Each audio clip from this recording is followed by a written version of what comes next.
ചില ടെസ്റ്റ് എന്ന് പറഞ്ഞവരെ ഇന്നത്തെ സുവിശേഷത്തില് 10 കുഷ്ഠരോഗികളുടെ ആ രംഗമാണ് നമ്മൾ വായിച്ചു കേട്ടത്. അത് പറയുകയാണ്, 10 കുഷ്ഠരോഗികൾ വന്നിട്ട് ഈശോയുടെ സൗഖ്യം ചോദിക്കുന്നു. ഈശോ അവരെ തിരിച്ചയക്കുകയാണ്. പോകുന്ന വഴിയിൽ അവർ സൗഖ്യം പ്രാപിക്കുന്നു.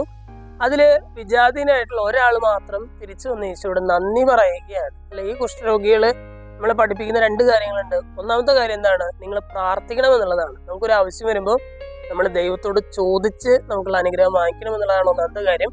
രണ്ടാമത്തെ കാര്യം, അനുഗ്രഹം കിട്ടിക്കഴിഞ്ഞാൽ നന്ദി പറയാനായിട്ട് നമ്മൾ മറന്നു പോകരുത് എന്നുള്ളതാണ്.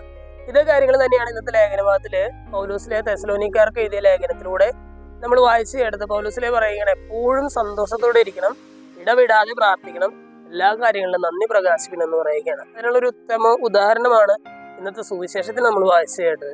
ഈ വിജാതീനായിട്ടുള്ള ഈ ഒരു മനുഷ്യൻ മാത്രം തിരിച്ചു വന്ന് ഈശോയോട് നന്ദി പറയുമ്പോൾ ഈശോ ചോദിക്കുകയാണ്, ഈ വിജാതീനല്ലാതെ മറ്റാർക്കും ദൈവത്തെ മഹത്വപ്പെടുത്തണം എന്ന് തോന്നിയില്ല എന്ന് ചോദിക്കുകയാണ്. സ്നേഹമുള്ളവരെ, നമ്മുടെ ജീവിതത്തിലും ഈ കാര്യങ്ങൾ ഉണ്ടോ എന്ന് നമുക്കൊന്ന് പരിശോധിച്ച് നോക്കാം.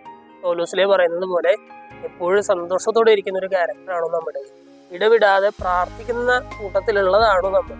എപ്പോഴും ലഭിച്ച അനുഗ്രഹങ്ങൾക്ക് നന്ദി പറയുന്ന ഒരു സ്വഭാവം നമ്മുടെ ജീവിതത്തിലുണ്ട്. ഈ 3 കാര്യങ്ങളും നമ്മുടെ ജീവിതത്തിൽ വളർത്തിയെടുക്കാം.